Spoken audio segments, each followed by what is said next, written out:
Assalamualaikum warahmatullahi wabarakatuh. Selamat kepada Ananda semua, siswa-siswi Mandua Kepulauan Meranti. Pada saat ini Anda telah mengikuti program pembelajaran PKN bersama saya Muhammad Taufik SPDI. Dalam materi pertama kita di pertemuan pertama ini adalah menanamkan nilai-nilai Pancasila dalam kehidupan terkait kasus-kasus pelanggaran hak dan pengingkaran kewajiban warga negara dalam berbangsa dan bernegara. Sebelum kita melangkah kepada intisari daripada nilai-nilai Pancasila dalam kehidupan, tentu kita harus mengerti terlebih dahulu perbedaan antara hak sebagai warga negara dan juga hak asasi manusia. Karena pada diri seseorang itu ada dua hak yang ia dapatkan. Ketika dia hidup dalam berbangsa dan bernegara, dia harus mendapatkan haknya. Tentu untuk mendapatkan haknya itu adalah kewajiban-kewajiban harus dilaksanakan terlebih dahulu. Jadi secara teoristisnya, hak sebagai warga negara yaitu hak yang melekat pada diri seseorang dalam kedudukan sebagai warga negara. Contoh, dia berada di negara Indonesia dan tercatat sebagai warga negara Indonesia, maka haknya sebagai warga negara untuk mendapatkan perlindungan, kenyamanan, terbebas dari ancaman dan lain sebagainya, itu wajib ia dapatkan. Tentunya kewajiban dia sebagai warga negara juga harus dia lakukan. Kemudian yang kedua, hak asasi manusia itu yaitu hak yang melekat pada diri pribadi seseorang itu sendiri. Sejak mulai ia dilahirkan sampai dia menjalani kehidupan di hari kemudian sampai dia menjalani segala sesuatunya, hak asasi manusia. Nah, oleh karena itu, kedua hak ini sangat penting untuk kita prioritaskan untuk menata kehidupan baik berbangsa maupun kehidupan bernegara.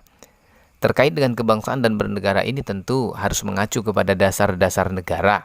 Nah, jika di Indonesia sebagai dasar negaranya adalah Pancasila.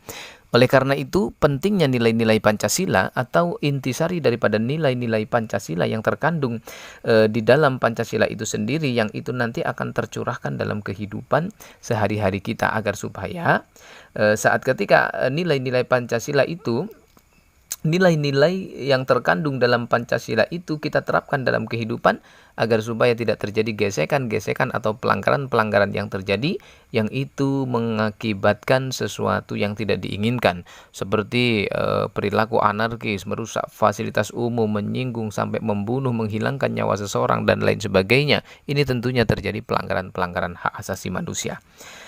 Baik, kita lanjut daripada intisari nilai-nilai yang terkandung dalam Pancasila tentunya yang harus kita terapkan dalam kehidupan. Yang pertama adalah sila ketuhanan yang Maha Esa. Pada prinsipnya, nilai-nilai atau sila ini menegaskan bahwa bangsa Indonesia adalah bangsa yang bertuhan dan menolak paham anti Tuhan. Berarti, pada sila yang pertama ini memberikan kebebasan kepada setiap warga negara untuk bebas memilih memeluk agama sesuai dengan keyakinan dan kepercayaannya. Artinya tidak ada unsur paksaan untuk mengikuti agama-agama tertentu. Selain daripada itu juga, setiap warga negara diberikan kebebasan dan perlindungan untuk menjalani kehidupan beragama, tentu dalam peribadahan sesuai dengan keyakinan dan kepercayaannya masing-masing, tidak saling menjatuhkan dan lain sebagainya, tidak saling mengolok-olok agama yang lain, dan saling tolong-menolong, hormat menghormati antar pemeluk agama satu sama lainnya. Kemudian sila yang kedua yaitu sila kemanusiaan yang adil dan beradab. Pada prinsipnya ini menegaskan bahwa Indonesia adalah negara bangsa yang merdeka, bersatu dan berdaulat menuju kepada kekeluargaan bangsa-bangsa di dunia. Nah, sila kemanusiaan yang adil dan beradab ini tentunya kita sebagai warga negara yang memiliki kemanusiaan harus mengedepankan adab dan juga adil dalam menentukan sebuah hukum. Ini juga boleh diartikan sila yang kedua ini menempatkan hak setiap warga pada kedudukan yang sama, terutama pada peradilan hukum. Artinya hukum tidak tajam ke bawah, tumpul ke atas. Ya tidak demikian tentunya. Nah, oleh karena itu, sesuatu yang wajib dilakukan oleh setiap warga negara yang tersirat dalam sila yang kedua ini diantaranya yang pertama adalah memperlakukan orang lain sesuai harkat dan martabat sebagai makhluk Tuhan. Kemudian mengakui persamaan derajat, hak, dan tanggung jawab setiap manusia tanpa membeda-bedakan suku, keturunan, jenis kelamin, dan lain sebagainya.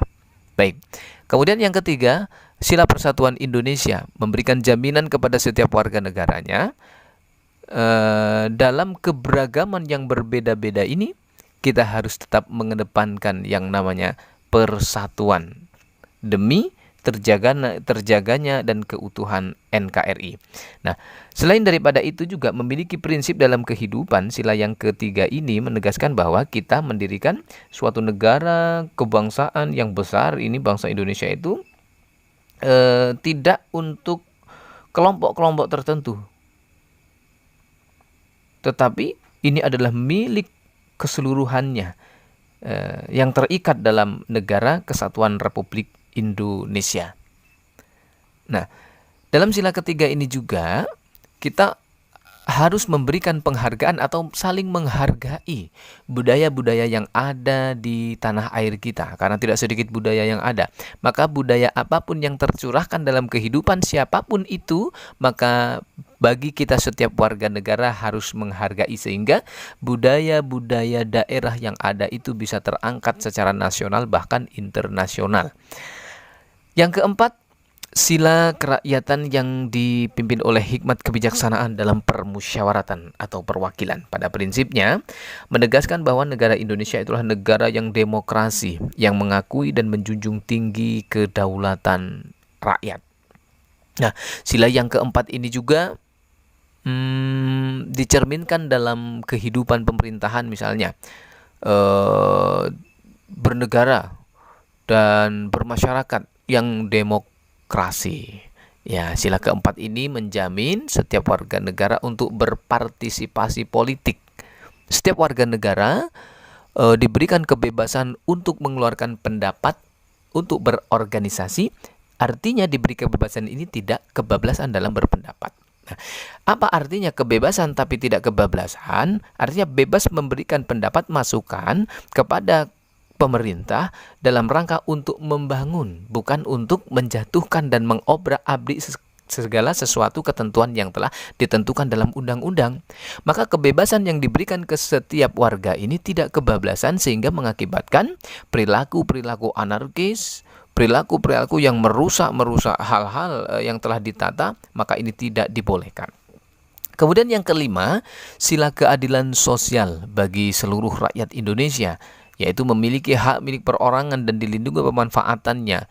Oleh karena itu, setiap negara memberi kesempatan sebesar-besarnya kepada setiap warga negaranya atau masyarakat untuk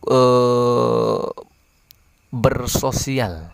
Artinya mengedepankan sikap tanggung jawab atau kerjasama yang kokoh, dalam artian kata contohnya mungkin barangkali gotong royong dan kekeluargaan pada masyarakat boleh.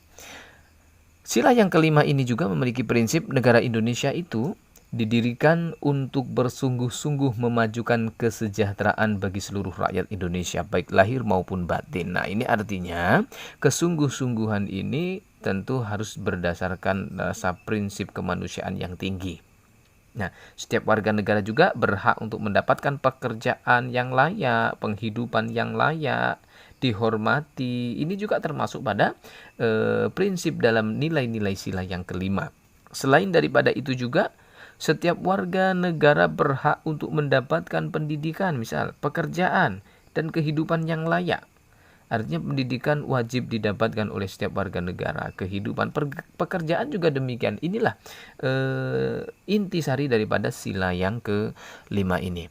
Nah, Kelima-lima sila itu apabila sudah bisa kita terapkan dalam kehidupan, ini tidak akan terjadi gesekan-gesekan atau pelanggaran-pelanggaran yang menimbulkan pelanggaran-pelanggaran hak baik sebagai warga negara ataupun hak asasi manusia.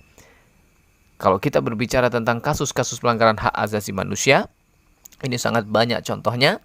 Namun untuk pertemuan pertama di materi pertama, terlebih dahulu kita menanamkan nilai-nilai Pancasila dalam kehidupan.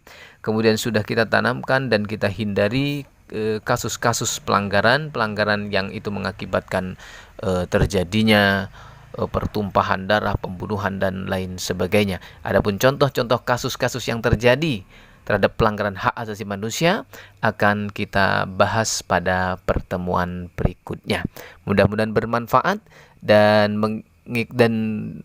kepada kita semua, mari bersama-sama tetap mengikuti program-program atau instruksi yang disampaikan melalui grup WA kelas untuk mendapatkan informasi-informasi terkait KBM kita.